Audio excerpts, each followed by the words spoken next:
ఒక వరలో రెండు కొప్పులు ఉమ్మడం అంటారు. అది ఇల్లైనా ఆఫీస్ అయినా లాజిక్ ఒక్కటే. చెన్నై కార్పొరేషన్ కార్యాలయంలో అదే జరిగింది.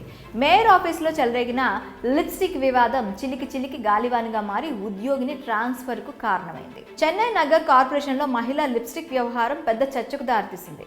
మేయర్ ప్రియతో పాటు ఉండే మహిళ దేవ్దార్ మాధవి బదిలీ ఈ లిప్స్టిక్ గొడవను తెరపైకి తెచ్చింది. వివరాల్లోకి వెళ్తే చెన్నై కార్పొరేషన్లో గత 15 ఏళ్లుగా మాధవి దఫేదార్గా అంటే సహాయకురాలుగా పనిచేస్తున్నారు. ప్రస్తుతం ఆమె డిఎంకే పార్టీ మేయర్ ఆర్ ప్రియాకు దఫేదార్గా విధులు నిర్వహిస్తున్నారు.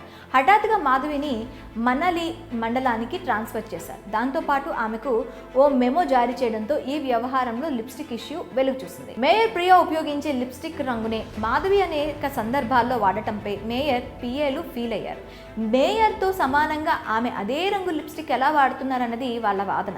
అయితే సహాయకురాలు మాధవి మాత్రం తాను చిన్నతనం నుంచి లిప్స్టిక్ వాడుతున్నానని, తనకు నచ్చిన రంగు ఫ్లేవర్ వాడతానని, దాన్ని హఠాత్తుగా మార్చుకోమనడం సబబు కాదని మేయర్ పిఏలకు సూచించినట్టు సమాచారం. దీంతో మేయర్ పిఏలు తీవ్రంగా హట్ అయ్యారట.